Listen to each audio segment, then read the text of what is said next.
Herkese merhaba arkadaşlar, kanalımıza hoş geldiniz. Afra Saraçoğlu ve Okan Buruk'tan aşk iddialarına ilk yanıt. Afra Saraçoğlu ile Okan Buruk'un aşk yaşadığı iddiası magazin dünyasından bomba etkisi yarattı.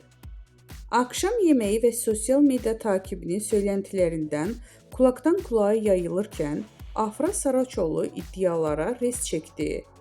"Böyle bir şeyden haberim bile yok. Siz uyduruyorsunuz" diyerek söylentilerin fitilini daha başlamadan söndürdü. Bizden bu kadar arkadaşlar. Videoların devamını gelmesini istiyorsanız da kanalımıza abone olmayı unutmayalım. Hoşça kalın.